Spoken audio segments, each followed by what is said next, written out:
Hi, welcome to the Weekend Rockstar Northeast podcast with me, Greg Little. This week we're in the luxurious surroundings of the Traxx Rehearsal studio on Tynetunnel Industrial Estate. We're here to talk to the front man of Little Devil, and we're also here to have a look around Traxx studio and have a chat with Bobby, who's next to me. Say hello, Bobby. Hello, how are you doing? Yeah, I'm doing good. How are you anyway? I'm all right, man. I'm not too bad. Yeah, good stuff. Right, it's super hard to know where to start with you. You are such a busy guy. Too busy. Too busy. Well, are you having fun doing it though? Yeah. And that's all that matters. Right, so I guess we've got to start with Little Devil. Yeah? So, I'll tell you what, before we start, here's a quick clip of Bobby doing his thing with Little Devil.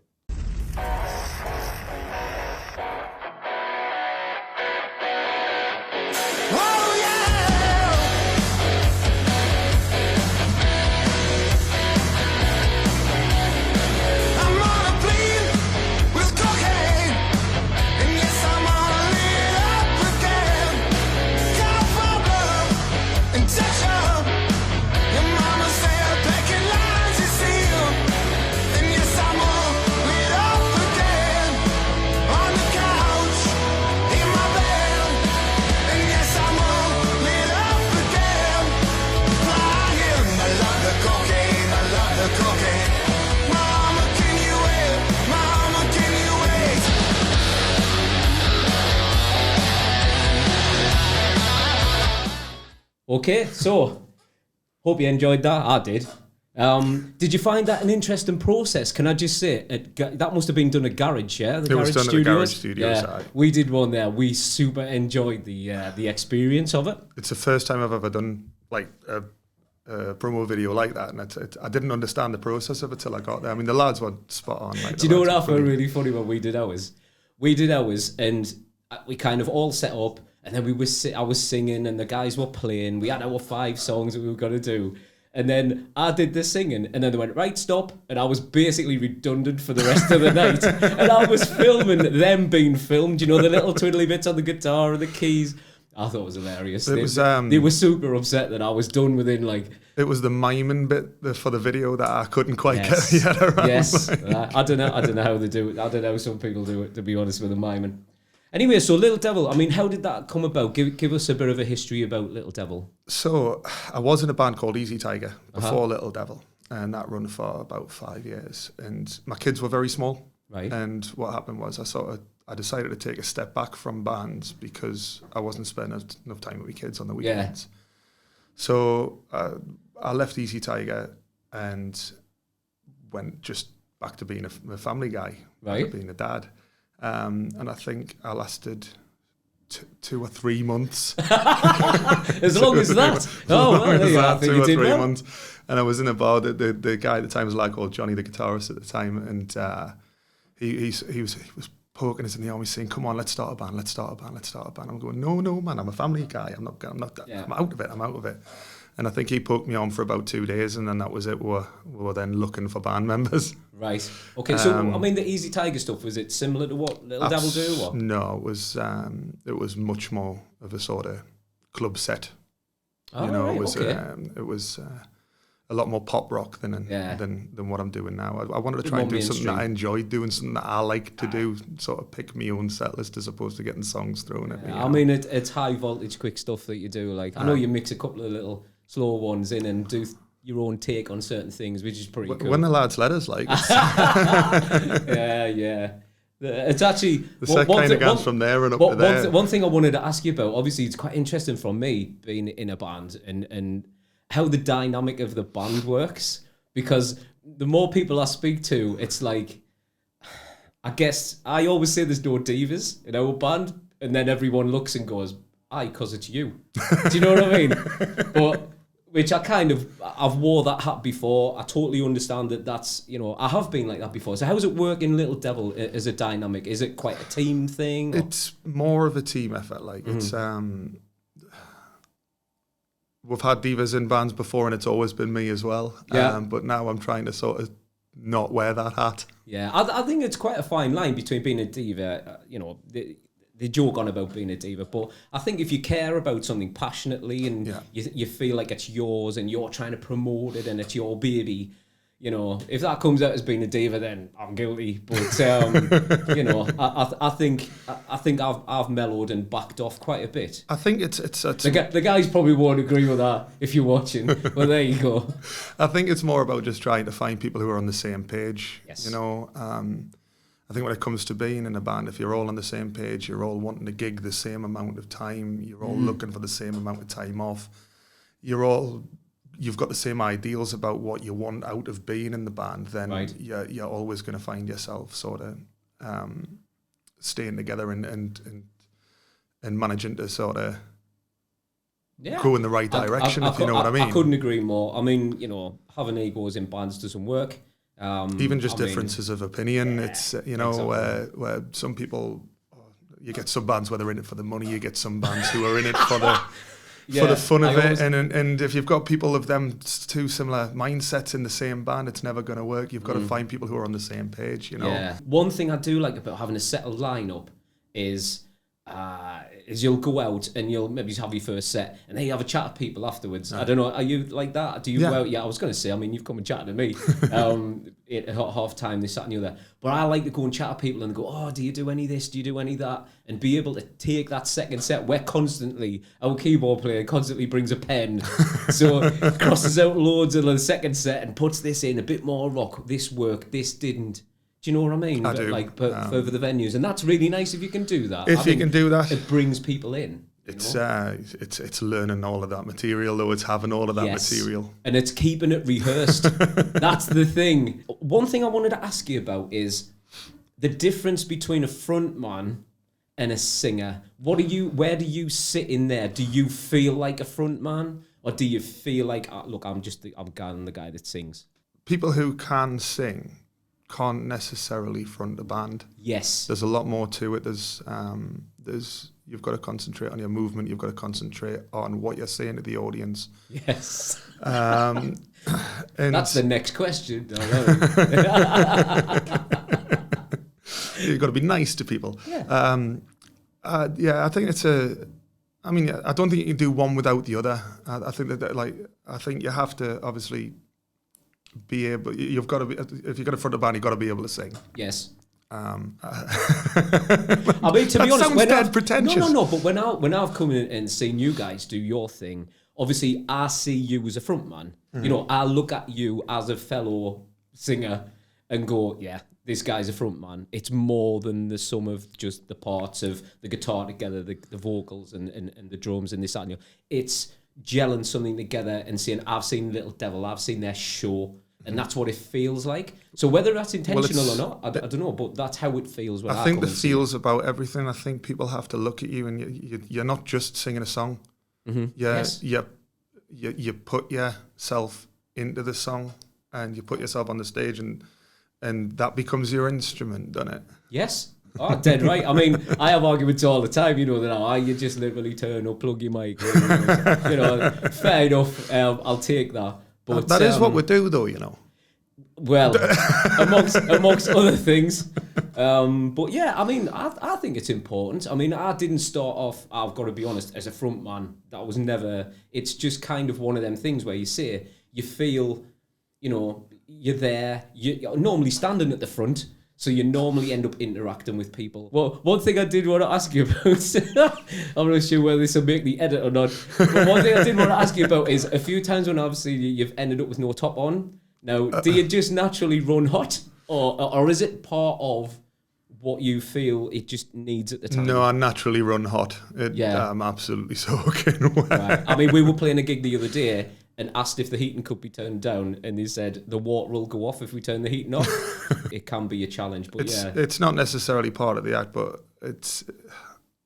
I'm not that sort of precious about my appearance, to be fair. Right. So if I get too hot, I'm not bothered about taking my shirt off. And I mean, I'm the Nirvana, because you know yourself, it can be ridiculous up there. Yeah, it can be absolutely mad, especially with some of the lights. If you use the house lights and they're out in front, it's like, oh, crazy, I'm going home with a tan. I mean, that's one of the fun things. I mean, is there anything in particular that sticks out? Are there any Any venues that stick out for you that you think, I cannot wait to go back there? I'll be honest, you mentioned the Live Lounge, and I really like that little venue. It's absolutely brilliant. I love the way it's set out. I love the style of it all. I've got to be honest, obviously from my twang, I'm originally from Sunderland, and it needed a place like that. And the fact that they spent the money and did it, I mean, have you been upstairs? I haven't. Next time you go, beg them to have a look, just to get a look upstairs. At it. You have no idea of the venue. The point is upstairs. Go and see it, because it blows your mind to think that's there and you don't know about it. It blew my mind. There was actually an act on. There was about a night of 2 or 3 bands on when we were playing downstairs. Right. And the owner at the time, I mean, they've left now, but the owner at the time said, come upstairs and have a quick look at this. And I was like, oh my God, you wouldn't believe what's up there. Massive stage. And it's incredible. You just got to go and see it. If anyone hasn't been there, if anyone's thinking of going to the Point to see a gig, go, because it's one of the best venues out there. And I'm not getting paid to see that. It blew my mind. So anyway, one thing I did need to ask you about is, we've had this chat before between us about Trillions. I mean, I'm not going to say the only reason I created a tribute band was to play Trillions, but it was a massive factor. So Hilly, if you're watching, 50% your fault that Nirvana exists.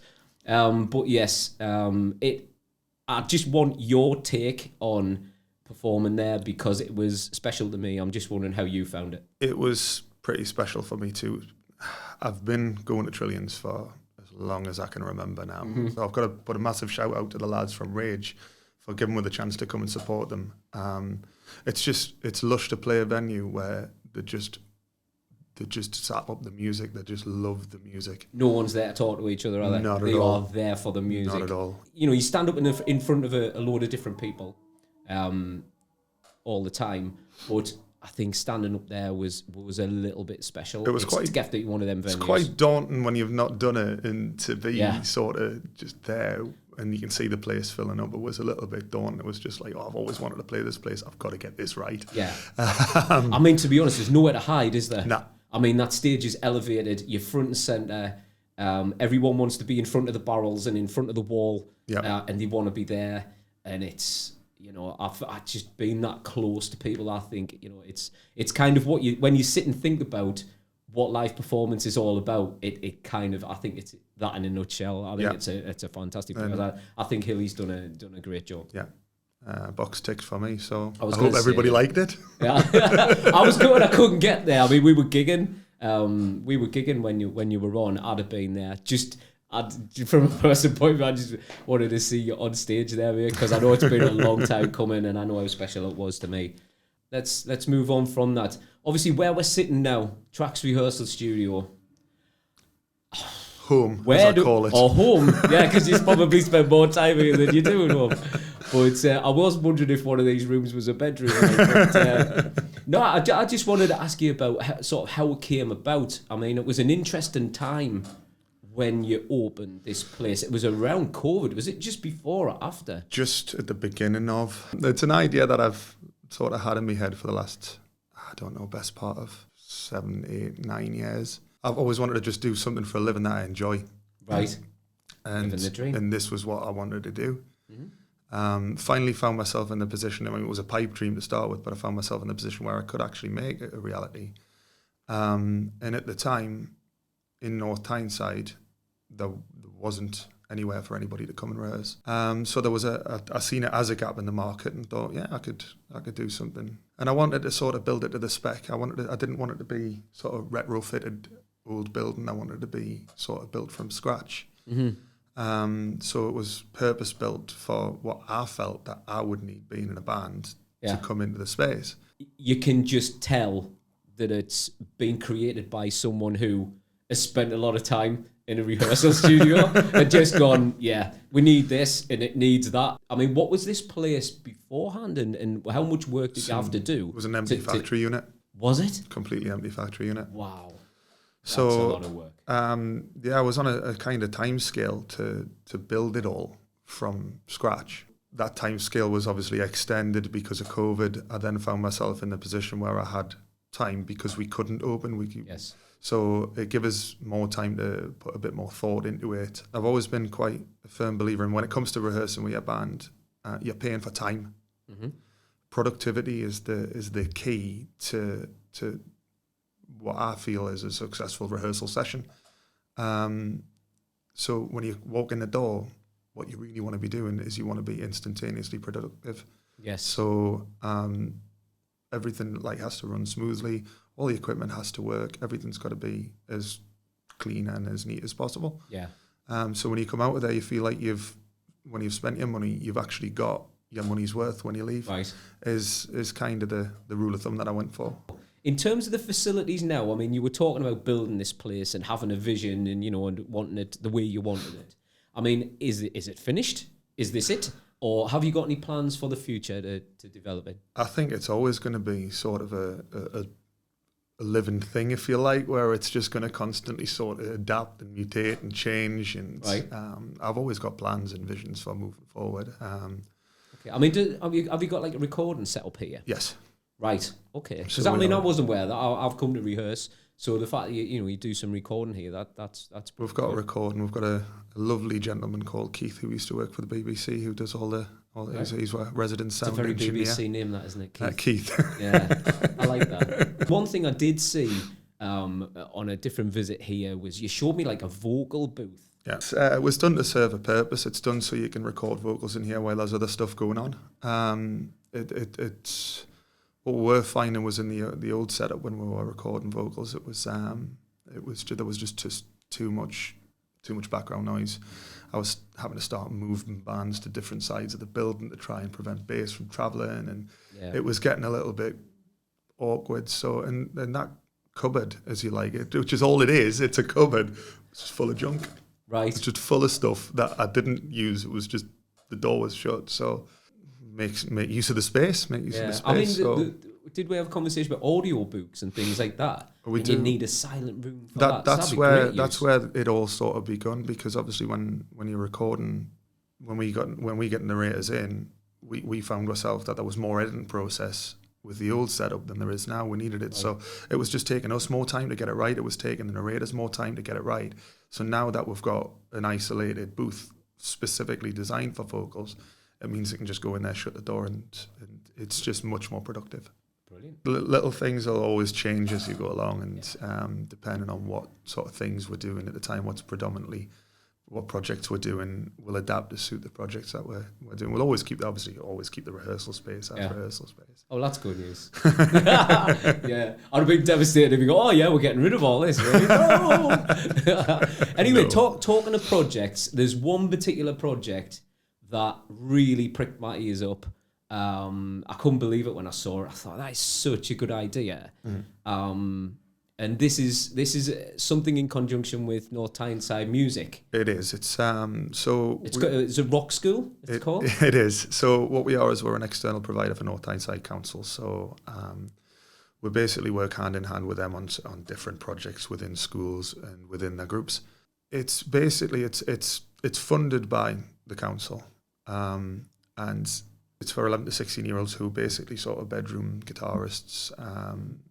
Who can play, who can sing, who have got some sort of level of musical talent. Right. And it's all about grouping them together, teaching them about how being in a band works, teaching them about... That sounds fun. Who takes that lesson? Is that you? Here's how a band works, kids. Here's how not to do it. Yeah, have your parents gone? Right, this is how it really works. What a kid. It's all about teaching them a little bit more about the industry and teaching them how the industry sort of kind of turns a little bit. Giving them a bit more not necessarily teaching them their instruments, but teaching them how to work together, how to work on putting set lists together. Nice. And obviously we've got the little stage set up at the front there, so we're going to be doing little sort of training sessions on performance and where to stand, little mini gigs. Oh yes! But it all comes to the main goal is it looks like we've got a venue picked out for them to invite their parents down to, with a nice big stage set up. proper sound engineer. So it'll give them the experience of actually performing a gig in a sort of, not just a pub style venue, but more of like a proper staged venue where you've got sound engineers and you've got people setting up your lights and showing them how to sound check. Wow. Basically, it went out to all schools at North Tyneside. Right. And then they all started, there was obviously a capacity, and they filled in the forms, and then they came down. And we spent the first sort of 2 to 3 weeks just letting them get on with it. It was just sort of, open the doors and just say, right, guys, this is your playground, off you go. Right. And from that point, we could see them sort of like morphing themselves into little packs of bands, you know, and so this guitarist would start with this drummer, and then a bass. So there was a group of individuals that kind of sought each other out. Yeah, and they've kind of, even at that age, just sort of grouped themselves together and started playing music as a collective group. Right. Makes my job dead easy. Fair enough. So now we just sort of, we work with them, we do projects with them. We've got some little songwriting projects that we're going to do with them. Like silly things like when they come in, like all of the gear was stripped down one day and just in a pile on the floor, and they came in and they just looked at us like, right, get it put up. Right. And teaching them how to put equipment up, what plugs into where, and you know. Well, the thing is, like you said, if you've taken someone who has a genuine interest in music, I mean, how many times, you know, have you heard the story? You know, the parents will go out, they'll buy the guitar they think's good enough, and they'll sort of bring it back and they'll have a go, and it's, you know, it's a couple of months or, you know, 3-4 months of sort of trying to do something, trying to play along in your bedroom, this, that, and the other, and then because that kind of doesn't go as quickly as a lot of kids would like, it kind of fades away and it becomes the thing that sits in the corner, and then it goes on Gumtree or Facebook Marketplace and gets half back with what the parents paid for it, which is never a good conversation to have. So, I mean, for me, the thing that made me really sit up with that is like, oh my God, someone's doing something to get kids away from their computers. Yeah. I didn't know what I expected to begin with, but what I found out is that there's some really talented youngsters out there. There's some really talented young people. And they just seem to be a little bit lost because none of their friends are into it, and they just end up stuck in their bedroom playing along to this. I nearly said CD player there. That's a thing of the past, isn't it? Well, I was listening to a tape yesterday, which tells you everything you need to know. What this has done is it's put them together with other like-minded kids, and they're now feeling like they can be productive, and they're enjoying it. They're really, really enjoying it. I mean, have you got a good range of age? Did you try and make it a range of ages all the way from 11 to 16? And did you try and mix them up, or did you find that they gravitated? They've gravitated towards their own age group, to be fair, which is absolutely fine. It kind of just works. But I mean, some of the younger ones are really talented. They're really, really talented, and it's amazing to see them sort of. If you're good enough, you're old enough. That's what they say. Of course. I don't know what to say about being too old, but never mind. I don't know. I guess we're finding that out. We'll find out shortly. Yeah, very soon. Some sooner rather than others. So anyway, I mean that's a fantastic thing, and I did approach the guys at North Tyneside Music, and you know I was kind of expecting a firm no from the questions that I gave them. I did want to include some clips and stuff like that because there was some clips taken here, and the thing that hit me straight away was I didn't see a picture where no one was smiling. They were absolutely loving it, and I just thought, oh, that'd be so good to include. But we can't because, you know, it's kids and permissions and things like that, which is totally fine. But it led to some good conversations. So we might do something in the future with North Tyneside Music.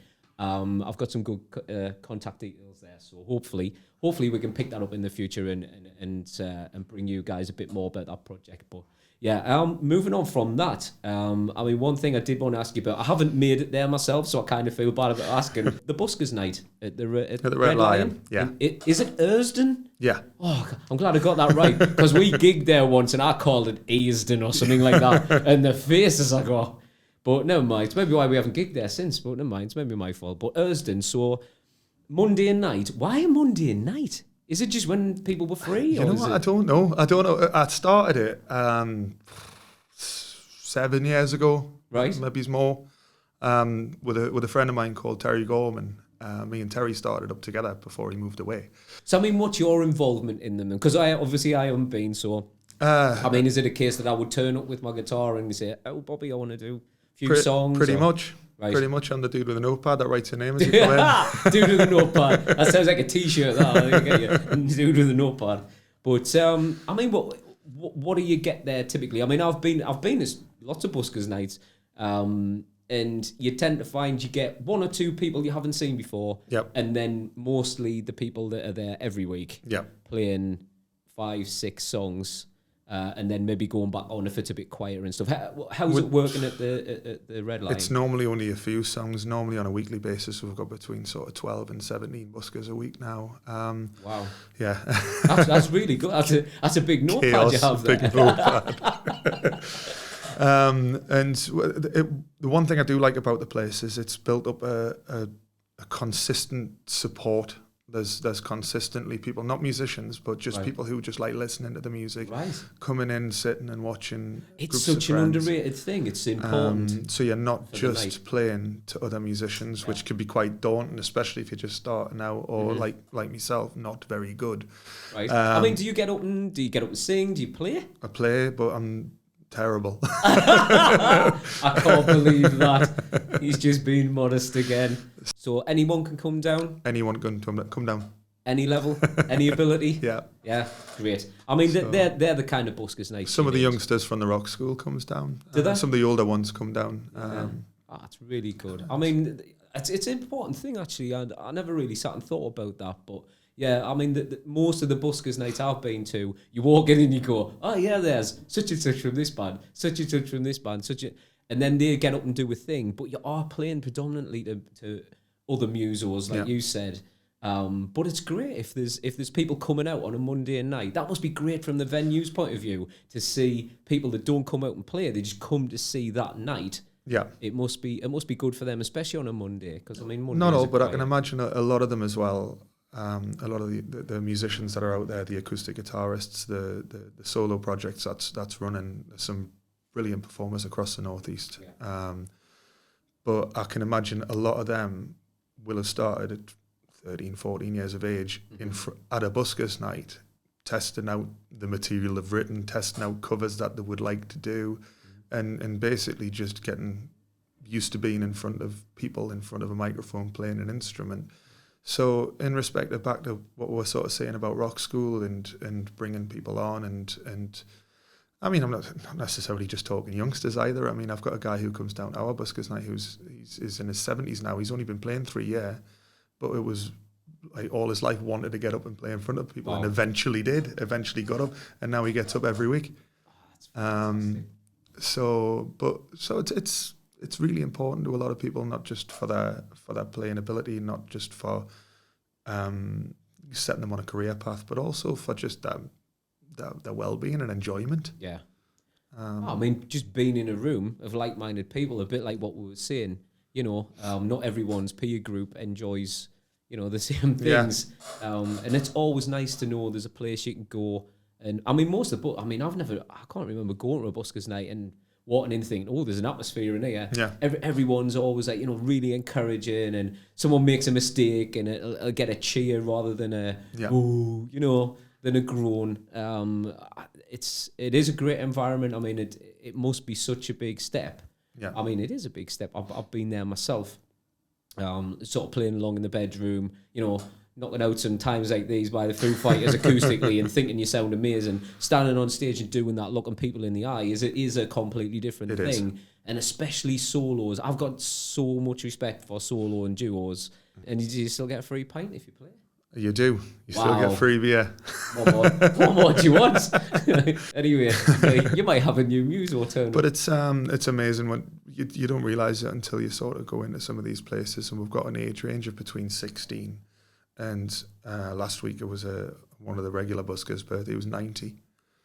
And it brings all people of all ages together. Yeah, it's I mean, just as a really special mind. Just as a spectator, that's got to, it's got to do something for your mental health. Yeah. You can't go home upset thinking, I've just seen, this huge range, diverse range. I mean, probably diversity in songs as well. I mean, Very much so. What was your 90-year-old boss? He plays a banjo. Well, there you go. I mean, how often do you see that? You don't see that very often. I mean, that's worth coming out and getting time for. Strumming his banjo. But there you go. Yeah, let's still go down the Todd kind of route. But anyway, I mean, obviously, today was just about having a chat with you. This channel's all about, as the name suggests, Weekend Rockstars is literally there for people like yourself.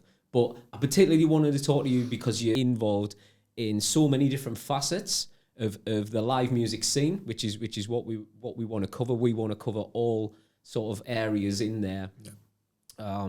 But yeah, I mean, it's super important. I mean, Little Devil, absolutely love you guys. I think it's a great. If anyone's at a loose end, look at their Facebook page, see where they are.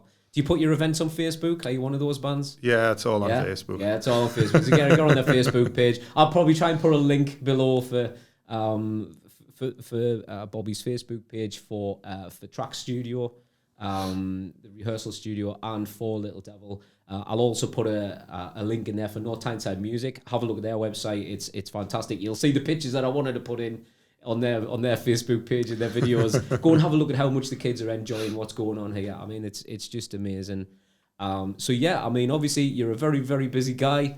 I totally appreciate the fact that you've had us here today as well. Allowed us to come in and have a chat, and just for taking the time. So thanks very much, mate. Thank you. I hope it goes well. And again, just thanks for doing that. Okay, please remember to click the like and subscribe button and the notification bell, which is the bit I always forget to say. And then you'll see any more episodes that are coming out soon. We do have a few people lined up. So anyway, take care. Get out there, support live bands. Get yourself a free pint at the Red Lion in Erston if you get a spare Monday night. And we'll see you next time. Thanks for watching.